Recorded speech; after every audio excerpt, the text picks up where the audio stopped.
Hi, how we doing today, guys? This is William Myers from Manus Outdoors. Been getting a lot of PMs on my Facebook and emails asking me what I carry on a day-to-day basis when I'm out in the woods and things like that. So I thought today that's what I was going to show you. Don't go away. Alright guys, so this is my neck knife, and I think the most questions I get is about this. You know, if I should carry a neck knife, why do I carry a neck knife?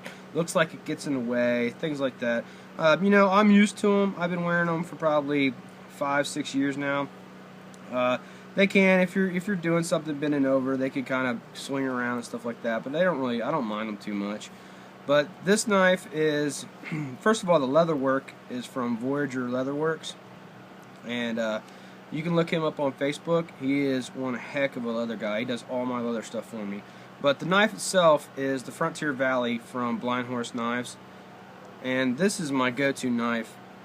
You know, I use my bigger knives a lot, but I find myself using this knife for a ton of things. And this knife, even though that it's small, obviously it's razor sharp. This is my favorite knife. But this knife has been through, just this knife and a Gransfors Bruck axe has been completely through probably 10-12 deer. So this thing is a workhorse, and it's really great for a little finer tasks, finer skinnings. I use this for squirrel if I'm actually trying to keep the hide. But we're going to do some videos about that later on too. This knife is really great for small carvings, making notches in sticks, making figure 4 deadfall traps, things like that. It's really, if you have the opportunity to pick one of these up, I think they're like $70 from Blind Horse Knives. I would definitely advise you to do that.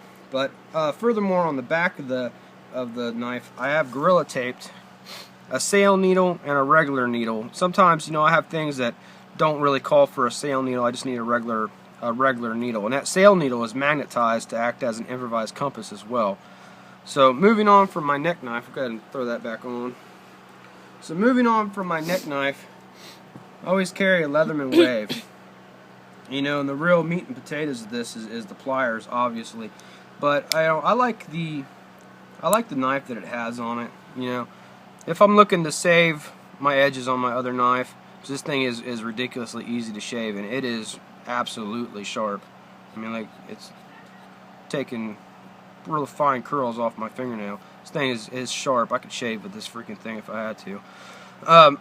If I'm looking to save the edges on my other blades, I'll go to this maybe for a minute little task. And for striking a ferro rod, I just did a video where I'm scraping fat wood with this thing, and the saw itself for making a fireboard, making notches in fireboards for friction fire and things like that. The saw is really comes in handy. The file, I don't really use that too often. The serrated edge, oh, that's not the serrated edge, whoops. The serrated edge on here is practically unused at all. I'd love to be able to swap that out with something else. I don't use serrated edges ever. Like I said, the meat and potatoes of this tool is the pliers itself.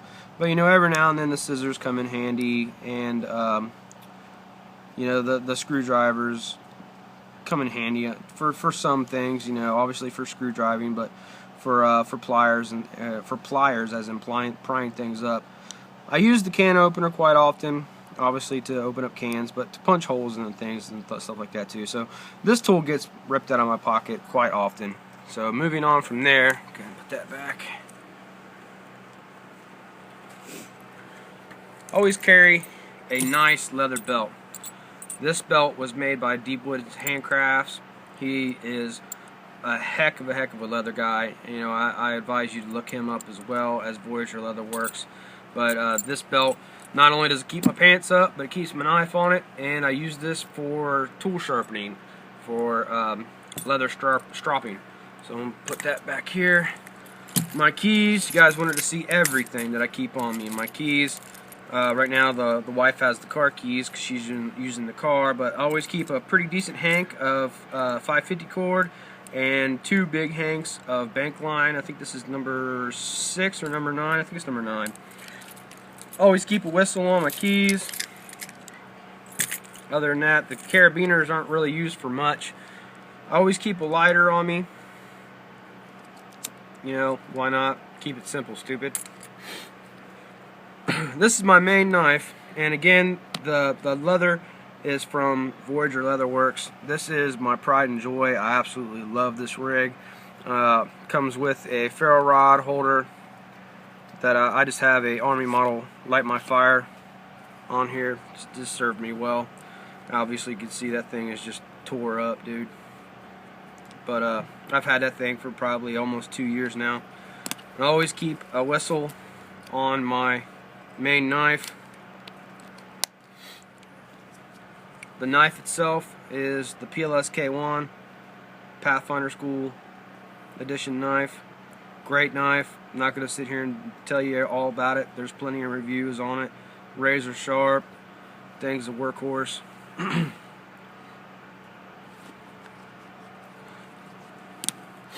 Inside the knife itself, inside the sheath, is a little cubby for my Pathfinder spear point. That honestly doesn't come out of there very often at all. It's a real backup blade, you know.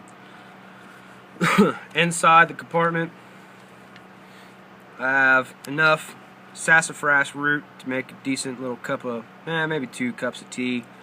I have some chaga in here, enough to make tea, and this is really premium chaga. This stuff I can make a flint and steel spark, light this stuff up. That's how premium that stuff is. Really, really good chaga. Always keep 2 wet fire cubes in here. Those things are so old. I've seen some stuff on YouTube about if they get old they don't work, but you know, I haven't had any problems with it. And then I keep a bunch of miscellaneous flakes of flint in here. These things are absolutely razor sharp when they come off, and you know, these would work in a pinch for flint and steel, especially this one. But in my bag I have another really good hunk of flint for that. But let me put all this stuff away, and then we'll get to my belt pouch.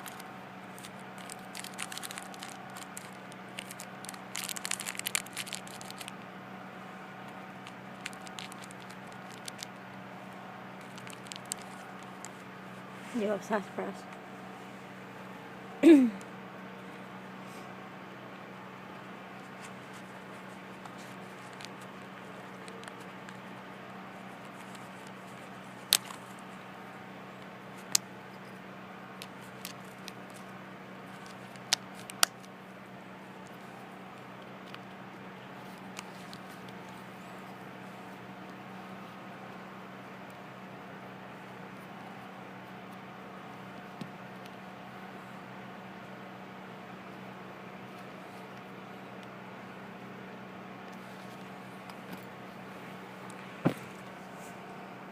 Alright guys, this is my belt pouch, and again, this was made by Deepwoods Handcraft, and I think you guys by now are starting to see kind of a pattern going on here.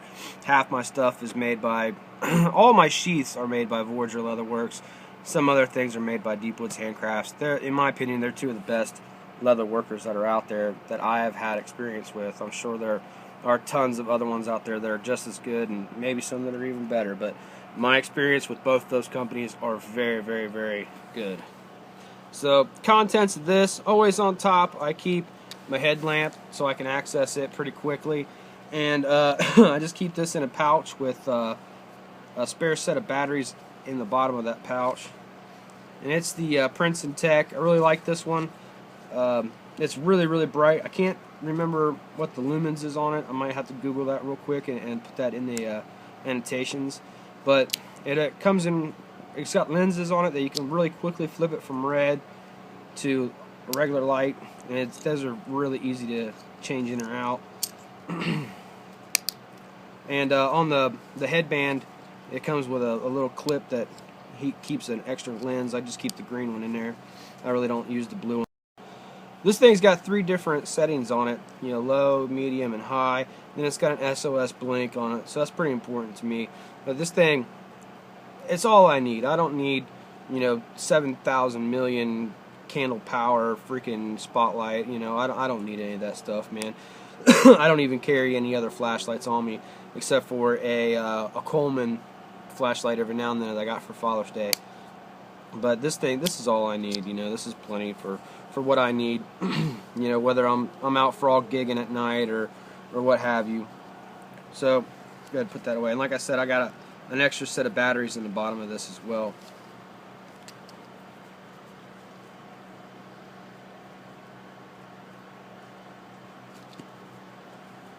Alright, let's keep on going in here. I got a couple sharpening methods in here. And I really like this Nagura stone. This is really made for making a slurry on top of Japanese whetstones, water stones that is. But I find that it's such a light grit that it really polishes knives pretty well on its own. And just the slurry that it makes by itself. I got one of those little cheapy diamond rods in here. It works pretty well. And this is I think it's an Arkansas, I'm not really sure. This is one of the fine stones. I dropped it and broke it, but it still works just fine. So that's my tool maintenance kit pretty much for the most part. I have regular natural animal fats like deer tallow and stuff like that, and burley balm even, you know, that stuff. I'll do a review on that soon. I hate to mention it in that video, but I have it in here anyway. This is my ferro rod, one of the main ones that I use. This thing is so freaking big that it'll probably last. I'll probably pass this thing on to my kids. You'll see the striker that is on it. Like I said, I usually don't carry any strikers, but my buddy Chris Tanner gave me this, and you know, I'm not going to be rude and not carry it, but I'll tell you, this thing throws a bloody shower of sparks. I mean, that's just ridiculous. So go ahead and burn up my wool blanket there. But yeah, I usually don't carry strikers, but I'm pretty impressed with that. But my theory on that is it's just one more piece of gear for me to lose. But I got it tied to there with a little carabiner that came off of one of my Summit titanium mess kit, like a fork or something like that. But yeah, this is actually a fire kit within itself. You know, the tape, I use it as a handle, but that can be shredded down and caught fire. It could take a spark. We'll do a video about that soon. There are, I believe, Dave Canterbury from Wilderness Outfitters. He did a video about that. You'll probably have to search through them. It's a pretty old video. But the lanyard on this is jute cordage that's 2-ply reverse wrapped, just to act as a lanyard. That's also a tender bundle within itself. But that's why that's all together like that. Plus, you know, it serves as a lanyard and a handle. I got some fat wood in here, just tied up with some cotton. So not only is this something to keep my fat wood together, but it's also cotton. I can make charcloth out of it if I really need to. I'm not going to open that up because I literally just did a fat wood video. I got some more 550 cord. This is what I usually use for my ridgeline. That, believe it or not, that's a good, I think it's 18 or 19 foot in there. I got some more jute cordage in there.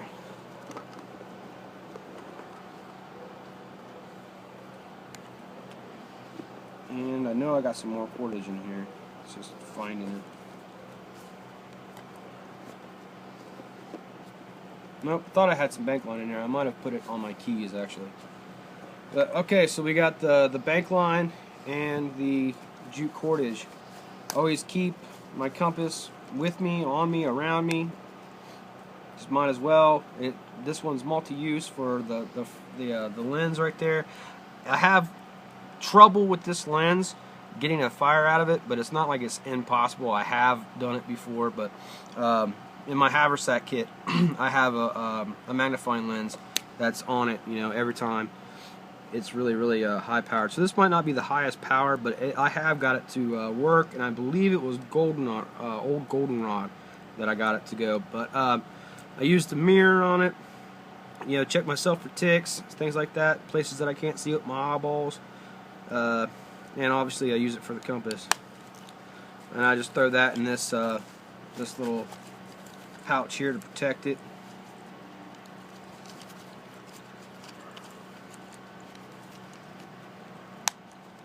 I got this live fire here from NorCal Survival.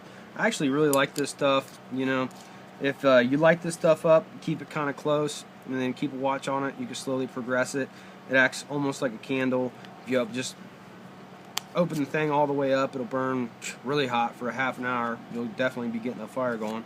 The only problem with this I find, though, you know, if I have this in there and I'm getting a fire going, you know, retrieving it can be a hassle sometimes. But you know, it's just one of those things. You take the good with the bad. And I always got some kind of a lubricant of some kind in my bag. This is Burley Balm. Use it for tool maintenance.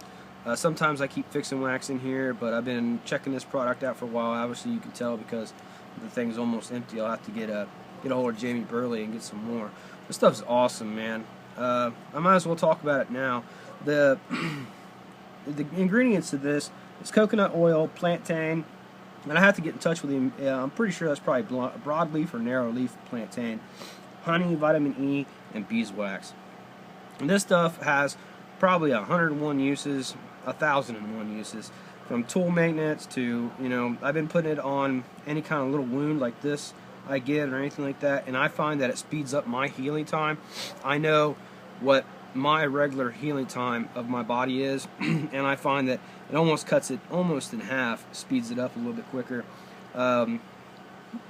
It's got, like I said, it's got 101 uses, and obviously now that I'm down to doing a video of it, I can only think of 2. But, you know, I use it on my lips when I'm getting chapped lips. You know, I can't really think of everything that I use for it, but I use it all the time. I'm always finding little reasons to put it on or to use it. You know, there's always something for use. But that's what I carry on my body. This is what I use on a daily basis when I'm out in the woods, just hammering around. That's the, you know, without my my haversack kit, which includes, you know, my stainless steel bottle and other things like that, my shelter, my rain gear and stuff like that. So I don't always need to carry a huge hunk of 500-pound pack on my back. You know, sometimes if I'm just going out for a day or two, I can put enough food and my other resources in my haversack, and I could just go out with just what's on my body in my haversack kit. Alright guys, well this is what I carry on me every day when I'm out in the woods. Thanks for viewing, thanks for all your comments, thanks for all your support. We'll see you out in the woods.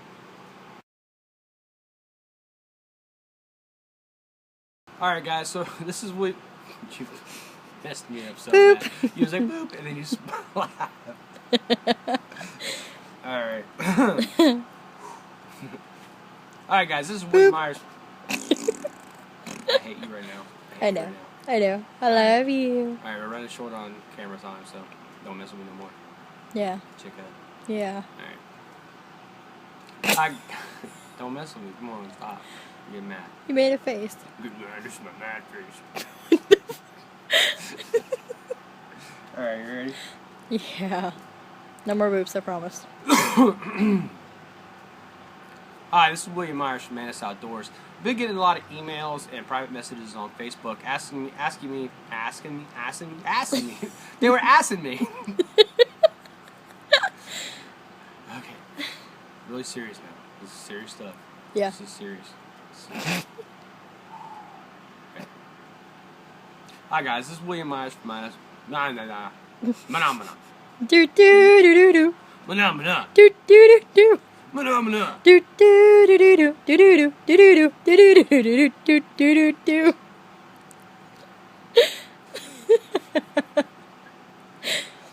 That's probably going in. Alright. Go ahead and stop and restart.